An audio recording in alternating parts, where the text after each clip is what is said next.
ಒಳ ಮೀಸಲಾತಿ ಕೊಡುವ ಅವಕಾಶ ಡಾಕ್ಟರ್ BR ಅಂಬೇಡ್ಕರ್ ಕೊಟ್ಟಿಲ್ಲ ಅಂತೇಳಿ ಹೋಯ್ತೀರ ನೀವು. ಈ ದೇಶದ ದಲಿತರು ಹೋಮೋಜಿನಿಯಸ್ ಅಂತೇಳಿ ಸಂತೋಷ್ ಹೆಗ್ಡೆ ಅವರು ಈ ದೇಶದ ದಲಿತರಿಗೆ ಮಗ್ಬೂದಿ ಹೆಚ್ಚಿದ್ರಲ್ಲ. ಕರ್ನಾಟಕ ರಾಜ್ಯದಲ್ಲಿ ಟಚಬಲ್ಸ್ ಅನ್ನ 76ರಲ್ಲಿ ಸೇರಿಸಿ ಈ ದೇಶದ ಈ ರಾಜ್ಯದ ದಲಿತರ ಮೇಲೆ ಸವಾರಿ ಹಾಕಿದಾಗ ಅದು ಹೋಮೋಜಿನಿಯಸ್. ಮಾದೇವಪ್ಪ ತಲೆ ಎಚ್ಚಿ ಕೊಡ್ತೇನೆ, ಹೋಮೋಜಿನಿಯಸ್ ಪದವನ್ನ ತಲೆ ಮೇಲೆ ತಕ್ಕೊಂತೇನೆ. ನಾವೇನು ಒಂದೇ ಆಚಾರ ವಿಚಾರಗಳು ಮಾಡ್ತೀವ? ನಾವು 101 ಜಾತಿಗೆ ಒಂದೇ ಆಚಾರ ವಿಚಾರ ಇದೆಯಾ? ಒಂದೇ ಸಂಸ್ಕೃತಿ ಇದೆಯಾ? ಒಂದೇ ಬದುಕಿದೆಯಾ? ಜಸ್ಟಿಸ್ ನಾಗಮೋಹನ್ ಅವ್ರಿಗೆ ಕೇಳ್ತೀನಿ ನಾನು, ನೀವು ಸುಪ್ರೀಂ ಕೋರ್ಟ್ ಜಡ್ಜ್ಮೆಂಟ್ ಸರಿಯಾಗಿ ಓದಕ್ಕೆ ಯೋಗ್ಯತೆ ಇಲ್ದ ಆದ್ರೆ ಹೆಂಗ್ರಿ ಜಡ್ಜ್ ಆದ್ರೆ ನೀವು?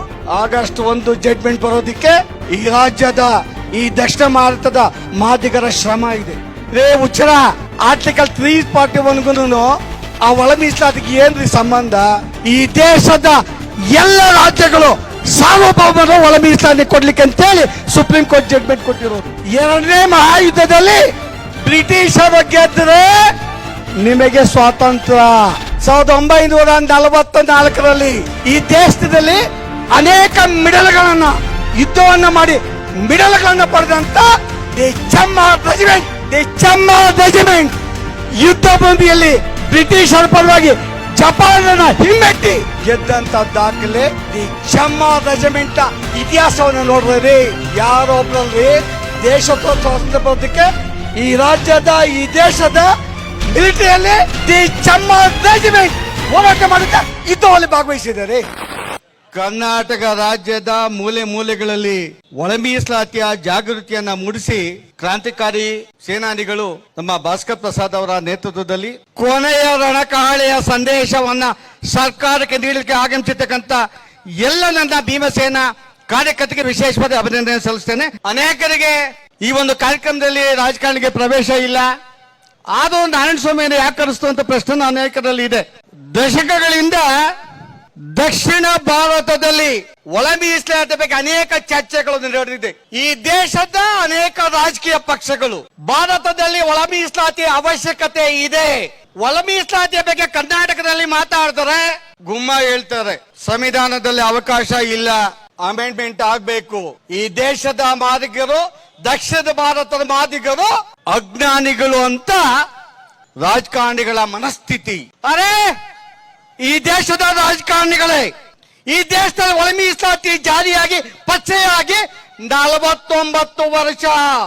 ಒಳ ಮೀಸಲಾತಿ ಈ ರಾಜ್ಯದಲ್ಲಿ ಈ ದೇಶದಲ್ಲಿ ಇಲ್ಲ ಅಂತಲ್ಲ, ಒಳ ಮೀಸಲಾತಿ ಕೊಡುವ ಅವಕಾಶ ಡಾಕ್ಟರ್ BR ಅಂಬೇಡ್ಕರ್ ಕೊಟ್ಟಿಲ್ಲ ಅಂತೇಳಿ ಹೋಯ್ತೀರ ನೀವು. 1975ರಲ್ಲಿ ಪಂಜಾಬ್ ಅಲ್ಲಿ ಒಳ ಮೀಸಲಾತಿ 29 ವರ್ಷ ಆ ರಾಜ್ಯದ ಜನ ಒಳ ಮೀಸಲಾತಿಯ ಸೌಲಭ್ಯನ ಪಡೆದಿದ್ದಾರೆ. ಒಳ ಮೀಸಲಾತಿಯ ಮುಂಬಡಿತಿ ಅಲ್ಲ, ಸರ್ಕಾರಿ ಉದ್ಯೋಗ ಮಾತ್ರ ಅಲ್ಲ, ಈ ದೇಶದ ಈ ರಾಜ್ಯದ ಯಾವುದೇ ಭಾಗದಲ್ಲಿ ಮೀಸಲಾತಿಯನ್ನ ಕೊಡುವ ದಿಕ್ಕಿನಲ್ಲಿ ಈ ದೇಶದ ಶೈಕ್ಷಣಿಕ ಕ್ರಾಂತಿ ಆಗಬೇಕಾದ್ರೆ ಯಾವ ಟೆಕ್ನಿಕಲ್ ಕೋರ್ಸ್ಗಳಲ್ಲಿ ಇವತ್ತು ಅನೇಕ ವಿದ್ಯಾರ್ಥಿಗಳು ಬಂದಿಲ್ಲ, ಅವ್ರಿಗೆ ಅರಿವೇನೇ ಇಲ್ಲ.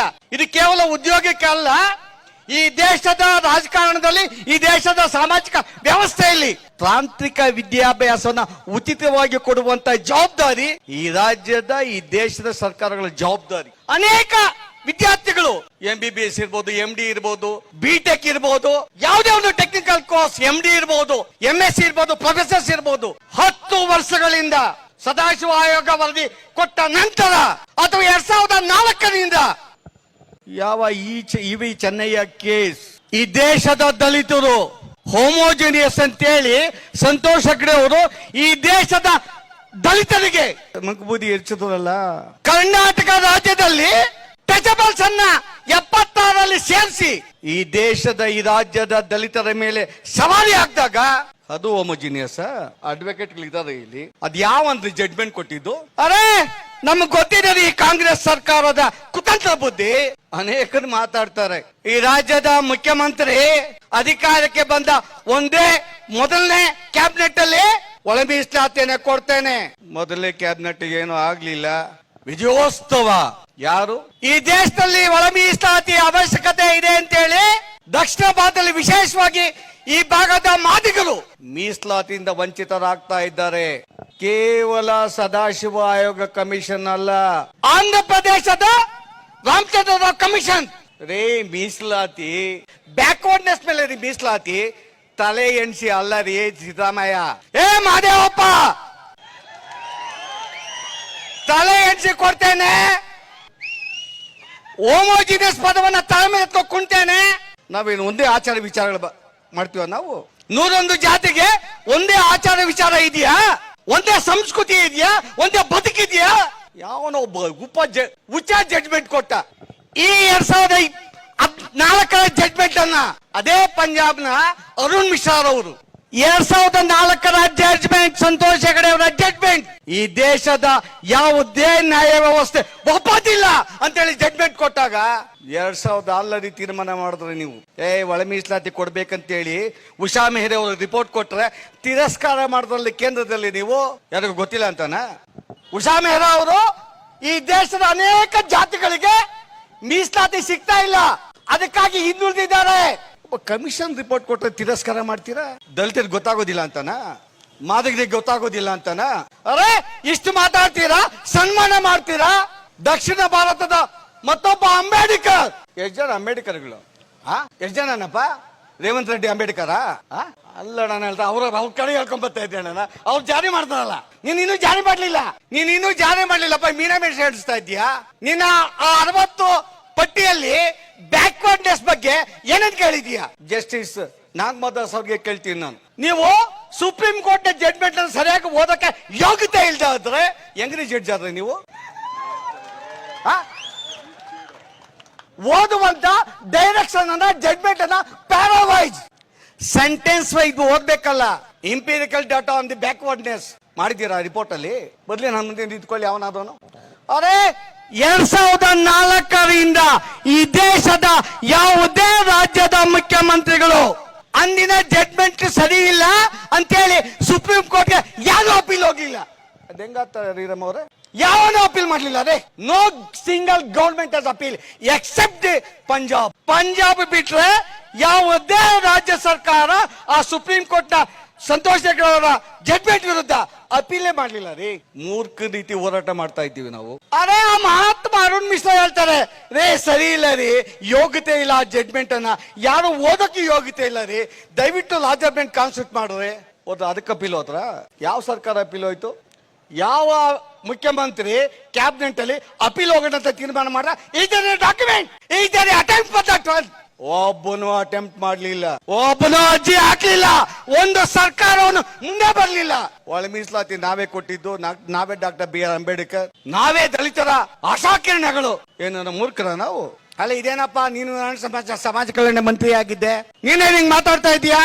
ನಾನು ಬಾಂಡೆಡ್ ಲೇಬರ್ ಅಲ್ಲ ರೀ, ಎಲ್ಲೇ ಇರ್ಲಿ, I am not the bonded labour. I have given the statement on the floor of the parliament about this reservation. I have given the statement in the parliament. ಅವಶ್ಯಕತೆ ಇದೆ ಈ ದೇಶದ ಯಾವುದೇ ರಾಜ್ಯದಲ್ಲಿ, ವಿಶೇಷವಾಗಿ ದಕ್ಷಿಣ ಭಾರತದ ಮಾದಿಗರ ಸಮಸ್ಯೆಗಳಿಗೆ ಸಂಸತ್ ಸ್ಪಂದನೆ ಮಾಡಬೇಕಾಗಿದೆ. ಒಳ ಮೀಸಲಾತಿ ಜಾರಿ ಆಗ್ಲೇಬೇಕಿದೆ ಅಂತೇಳಿ ಆವತ್ತೇ ಪಾರ್ಲಿಮೆಂಟ್ ಅಲ್ಲಿ ಸ್ಟೇಟ್ಮೆಂಟ್ ಕೊಟ್ಟಿದ್ದೇನೆ, ದಾಖಲಾತಿ ಇದೆ. ಭಾಸ್ಕರ್ ಪ್ರಸಾದ್ ಅವರು ಬಿಜೆಪಿ ಒಳ ಮೀಸಲಾತಿಯ ಪರವಾಗಿದೆ ನೀವ್ ಹೇಳ್ಬೇಕು ಅಂತ ಹೇಳಿದ್ರು. ನನ್ನ ಸ್ವಾಭಿಮಾನದ ಮಾದಿಗರ ಸಿದ್ಧಾಂತ ನನ್ನ ರಕ್ತದಲ್ಲಿದೆ. ಯಾವುದೋ ಒಂದು ಮತ್ತೊಂದು ಸಿದ್ಧಾಂತಕ್ಕೆ ನಾನು ತಲೆ ಭಾಗವೂ ಅಲ್ಲ, ಅದು ಬಾಂಡೆಡ್ಲೆ ಬರಲ್ಲ ನಾನು. ಅದರ ಕಾರಣವಾಗಿ 2004 EV Chennaiah case, Devendranath Punjab case, Arun Mishra ಅವರ ಜಡ್ಜ್ಮೆಂಟ್ ಈ ದೇಶದ ಯಾವುದೇ ರಾಜಕಾರಣಿ ಪ್ರಶ್ನೆ ಮಾಡದೇ ಇದ್ದಾಗ ತೊಡೆ ತಟ್ಟಿ ಸುಪ್ರೀಂ ಕೋರ್ಟ್ಗೆ ಹೋದೆ ನಾನು. ಸುಪ್ರೀಂ ಕೋರ್ಟ್ ಜಡ್ಜ್ಮೆಂಟ್ ಬರೋ ಮೊದಲು ಯಾವುದೇ ಮಂತ್ರಿ ರಾಜಕಾರಣಿ ಗೆದ್ದು ಬರ್ತೀನಿ ಅಂತ ಹೇಳಿಲ್ಲ, ನಾನು ಹೇಳ್ತೇನೆ. ನಾನು I made a statement in front of all the media. Yes definitely I will get the judgement behalf of the Madigas. I got it. Law judgement constitute 10 ವರ್ಷ ಮಾಡಕ್ಕಾಗಲ್ಲ ಅಂತ ಹೇಳ್ದಂತ ಅಟಾರ್ನಿ ಜನರಲ್ ವಿರುದ್ಧವಾಗಿ ಹೋದೆ ನಾನು. ಆಗಸ್ಟ್ 1 ಜಡ್ಜ್ಮೆಂಟ್ ಬರೋದಿಕ್ಕೆ ಈ ರಾಜ್ಯದ, ಈ ದಕ್ಷಿಣ ಭಾರತದ ಮಾದಿಗರ ಶ್ರಮ ಇದೆ. ಆ ಪ್ರಜ್ಞೆಯನ್ನ, ಆ ಅಧಿಕಾರಿಕೆಯನ್ನ ಅನೇಕ ನನಗೆ ಹೇಳಿದ್ರು. 2 ಅಡ್ವೊಕೇಟ್ ಅಟಾರ್ನಿ ಜನರಲ್ಗಳು ಹೋಗ್ಬೇಡ ಸುಪ್ರೀಂ ಕೋರ್ಟ್ಗೆ ಅಂತ ಹೇಳಿದ್ರು. ಐ ನೆವರ್ ಕೇರೇ ಮಾಡಲಿಲ್ಲ ನಾನು. ಅಂದ್ರೆ ಇವತ್ತು ಸುಪ್ರೀಂ ಕೋರ್ಟ್ ಜಡ್ಜ್ಮೆಂಟ್ ಬಂದಿದೆ. మీరు ಜನಾರ್ದನ್ ಕಮಿಷನ್ ರಿಪೋರ್ಟ್ ಓದ್ಬೇಕ್ರಿ ಮಾಧ್ಯಮದವರು. ನಾನು ಅನೇಕ ಮಾಧ್ಯಮದ ಚರ್ಚೆಗಳನ್ನ ನೋಡ್ತೀನಿ. ತಮಿಳುನಾಡಿನ ಜನಾರ್ದನ್ ಕಮಿಷನ್ ರಿಪೋರ್ಟ್ ಇದೆ. ಒಂದೊಂದು ಪ್ರಾರಂಭನೂ ಮಾದಿಗರ ಸ್ಥಿತಿಗತಿಗಳನ್ನ ಈ ದೇಶದಲ್ಲಿ ದಕ್ಷಿಣ ಭಾರತದಲ್ಲಿ ಆಗ್ತಾ ಇರ್ತಕ್ಕಂಥ ಮೀಸಲಾತಿಯಲ್ಲಿ ಆಗ್ತಾ ಇದ್ದ ಅನ್ಯಾಯವನ್ನ ಪ್ರತಿ ಪ್ಯಾರ ಪ್ರತಿ ಪೇಜಲ್ಲಿ ನೋಡ್ಬೋದ್ರಿ ನೀವು. ಅದನ್ನ ನಮ್ಮ ಯಾರು ಓದಕ್ಕಾಗಲ್ಲ. ಅನೇಕ ಗ್ರಾಜುಯೇಟ್ಸ್ ಒಳ ಮೀಸಲಾತ ಅಂದ್ರೆ ಏನಂತ ಕುತ್ಕೊಂಡಿದ್ದಾರೆ ನಮ್ಮ ವಿದ್ಯಾವಂತರು. ಇದು ಬಹಳ ಚರ್ಚೆ ಆಗಬೇಕಾಗಿದೆ. ಆದರೆ ಇವತ್ತು ಒಳ ಮೀಸಲಾತಿಯ ಬಗ್ಗೆ ಎಲ್ಲ ಸಮಸ್ಯೆಗಳ ಪರಿಹಾರ ಸುಪ್ರೀಂ ಕೋರ್ಟ್ ಜಡ್ಜ್ಮೆಂಟ್ ಕೊಟ್ಟಿರೋದು. ರೇ ಹುಚ್ಚರ ಆರ್ಟಿಕಲ್ 341 ಆ ಒಳ ಮೀಸಲಾತಿಗೆ ಏನ್ರಿ ಸಂಬಂಧ? ಈ ದೇಶದ ಎಲ್ಲ ರಾಜ್ಯಗಳು ಸಾರ್ವಭೌಮರು ಒಳ ಮೀಸಲಾತಿ ಕೊಡ್ಲಿಕ್ಕೆ ಅಂತೇಳಿ ಸುಪ್ರೀಂ ಕೋರ್ಟ್ ಜಡ್ಜ್ಮೆಂಟ್ ಕೊಟ್ಟಿರೋದು. ಮತ್ತೊಬ್ಬ ಹೇಳ್ತಾನೆ ರೀ ಅರುಣ್ ಕುಮಾರ್ ಅವರೇ, ಜಡ್ಜ್ಮೆಂಟ್ ಬಂದ ಮೇಲೆ, ಸುಪ್ರೀಂ ಕೋರ್ಟ್ ಜಡ್ಜ್ಮೆಂಟ್ ಬಂದ ಮೇಲೆ 5 ದಿನ ಆದ್ಮೇಲೆ ಈ ರಾಜ್ಯದ ಸಮಾಜ ಕಲ್ಯಾಣ ಮಂತ್ರಿ ಹೇಳ್ತಾರೆ ಕ್ಯಾಬಿನೆಟ್ ತೀರ್ಮಾನ ಆದ್ಮೇಲೆ ಆರ್ಟಿಕಲ್ 341 ತಿದ್ದುಪಡಿಗೆ ಹೋಗೋಣ ಕೇಂದ್ರಕ್ಕೆ. ಹೇಳಿತಾ ಇಲ್ವಾ? ಪೇಪರ್ ಬಂದಿತ್ತಾ ಇಲ್ವಾ? ಬಂದಿತ್ತಾ? ಯಾರು ಮಾತಾಡ್ಲಿಲ್ವಲ್ಲ, ಯಾರು ಸ್ಟೇಟ್ಮೆಂಟ್ ಮಾಡಿಲ್ವಲ್ಲ. ನಿನ್ಗೆ ವಿದ್ಯೆ ಇಲ್ಲ, ಜ್ಞಾನ ಇಲ್ಲ ಅಂತ ಹೇಳಿಲ್ವಲ್ಲ. ನಾನು ನಮ್ಮ ಮನೆಯವ್ರಿಗೂ ಗೊತ್ತಿಲ್ದೇನೆ ಈ ಕೆಲಸವನ್ನ ಮಾಡ್ತಾ ಇದ್ದೆ. ನಾನು ಯಾಕೆ ನಾರಾಯಣ ಸ್ವಾಮಿ ಒಂದ್ ಹೊತ್ತಿಗೆ ಸುಮ್ಮನೆ ಇದ್ದಾರೆ? ನಾನು ಅನೇಕ ಸಾರಿ ಹೇಳಿದ್ದೀನಿ, ನಾನು ಸೌಮ್ಯವಾದಿ ಅಲ್ಲ, ಭಿಕ್ಷುಕನೂ ಅಲ್ಲ. ಪ್ರಜ್ಞಾಪೂರ್ವಕವಾಗಿ ಯಾವ ಸಮಯದಲ್ಲಿ, ಯಾವ ಕ್ಷಣದಲ್ಲಿ, ಯಾವ ಸರ್ಕಾರಕ್ಕೆ ಯಾವ ರೀತಿ ತೊಡೆ ತಟ್ಟಬೇಕೋ ಆ ಅಧಿಕಾರಕ್ಕೆ ಶಕ್ತಿ ನಾರಾಯಣ ಸ್ವಾಮಿ ಹತ್ರ ಇದೆ. ಆದರೆ ಇವತ್ತು ನಿಮ್ಮ ಇವತ್ತಿನ ಭೀಮಕಲಿಗಳು ಏನು ಇವತ್ತು ಭಾಗವಹಿಸಿದ್ದೀರಾ? ರಾಜ್ಯ ಸರ್ಕಾರಕ್ಕೆ ಡವ ಪ್ರಾರಂಭ ಆಗಿದೆ. ಡವ ಪ್ರಾರಂಭ ಆಗಿದೆ. ನಿಮ್ಮ ರಣ ಅಕ್ಕ ಹೇಳಿ ಈ ವೇದಿಕೆಯಲ್ಲಿ ಮಾದಿಗರ ಹೋರಾಟಗಳ ಬಗ್ಗೆ, ಮಾದಿಗರ ಚಿಂತನೆ ಬಗ್ಗೆ ಹಾಡಿಂದ ನಿಮಗೆ ಆ ಒಂದು ವಿಚಾರಧಾರೆ ತಿಳಿಸುವ ಹಾಡಿನಲ್ಲಿ ನಿಮ್ಮಲ್ಲಿ ಮುಳುಗ್ತಾ ಇದ್ದಂತ ಕ್ರಾಂತಿಕಾರಿ ಕಹಳೆ ಕಾಂಗ್ರೆಸ್ ಸರ್ಕಾರಕ್ಕೆ ಡವ ಪ್ರಾರಂಭ ಆಗಿದೆ. ಅಲ್ಲಣ್ಣ, ಈ ದೇಶಕ್ಕೆ ಸ್ವಾತಂತ್ರ್ಯ ಬಂತು. ಗಾಂಧಿಯವರು ಸ್ವಾತಂತ್ರ್ಯ ತಂದುಕೊಟ್ರು, ಇನ್ಯಾರೋ ಸ್ವಾತಂತ್ರ್ಯ ತಂದುಕೊಟ್ರು. ಏನ್ ಹೇಳಿದ್ರು ಬ್ರಿಟಿಷರು? ರೇ ಭಾರತೀಯರೇ, ಇಂಡಿಯನ್ಸ್, 2ನೇ ಮಹಾಯುದ್ಧದಲ್ಲಿ ನಾವು ಗೆದ್ದರೆ ನಿಮಗೆ ಸ್ವಾತಂತ್ರ್ಯ ಅಲ್ವೇ ಅಣ್ಣ? ಹೇಳ್ದ ಇಲ್ವಾ? 2ನೇ ಮಹಾಯುದ್ಧದಲ್ಲಿ ಬ್ರಿಟಿಷರು ಗೆದ್ದರೆ ನಿಮಗೆ ಸ್ವಾತಂತ್ರ್ಯ. 1944ರಲ್ಲಿ ಈ ದೇಶದಲ್ಲಿ ಅನೇಕ ಮೆಡಲ್ಗಳನ್ನ ಯುದ್ಧವನ್ನ ಮಾಡಿ ಮೆಡಲ್ಗಳನ್ನ ಪಡೆದಂತ ದಿ ಚಮ್ಮಾರ್ ರೆಜಿಮೆಂಟ್ ಯುದ್ಧ ಭೂಮಿಯಲ್ಲಿ ಬ್ರಿಟಿಷರ ಪರವಾಗಿ ಜಪಾನನ್ನ ಹಿಮ್ಮೆಟ್ಟಿ ಗೆದ್ದಂತ ದಾಖಲೆ ದಿ ಚಮ್ಮಾರ್ ರೆಜಿಮೆಂಟ್ ಇತಿಹಾಸವನ್ನ ನೋಡ್ರಿ.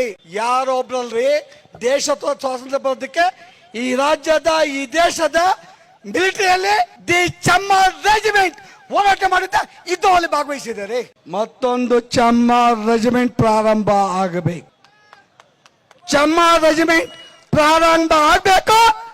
ಒಳ ಮೀಸಲಾತಿಯನ್ನ ಜಾರಿ ಮಾಡ್ತಾ ಹೋದ್ರೆ ಪ್ರತಿ ಮಾದಿಗರ ಮನೆಯಲ್ಲಿ ಒಬ್ಬೊಬ್ಬ ಸೇನಾನಿ ಹೊರಗಡೆ ಬರ್ಬೇಕಂತೇಳಿ ಪ್ರಾರ್ಥನೆ ಮಾಡಿ ಮತ್ತೊಮ್ಮೆ ತಮ್ಮೆಲ್ಲರಿಗೂ ತಮ್ಗೆ ಹೊಂದಿಸಿ ನಮ್ಮ ಮಾತು ಮುಗಿಸ್ತೇನೆ. ಜೈ ಹಿಂದ್.